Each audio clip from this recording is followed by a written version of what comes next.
You didn't notice, did you? You didn't notice when you pretended to be asleep in the car just to have your mother carry you up to bed for the last time. You didn't notice when you ran to the door and yelled "Daddy's home" after work and he picked you up and spun you around for the last time. You didn't notice when the rain washed away your chalk drawings on the sidewalk and you never went back out there to color hopscotch again. You didn't notice that when you dried off after you danced in the rain and jumped in the puddles, you started caring about makeup and hair getting ruined and you never went back out. You didn't notice that you hung up those plastic play phones and never opened it again. You had a real one now and it was not a toy but an addiction. You didn't notice that you put on your shoes after playing in the ball pits and you never took them off again. You didn't notice when you ate ice cream for the last time without counting calories in your head. You didn't notice when you had your last fight with your sister about who got the passenger seat before you started arguing about who got to drive the car.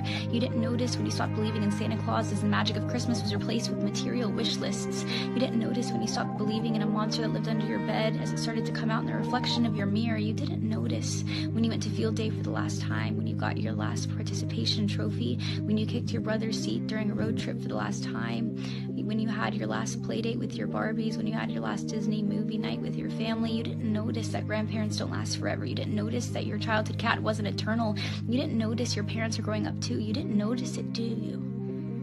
You didn't notice that you grew up, but you notice it now, don't you? You notice it every time you look in the mirror and you were shocked because your reflection doesn't look familiar. You look older, you look tired, you look like it's been centuries since you let your imagination run wild. You look like you don't even remember what it's like to be a child, and you notice that every time you look back at pictures and you notice how you were at the age that little you was always wishing for, and you notice how you never thought you would make it this far. Adulthood was as fantasy as the games you would play, but here you are, and you notice it now, don't you? The time goes by too fast.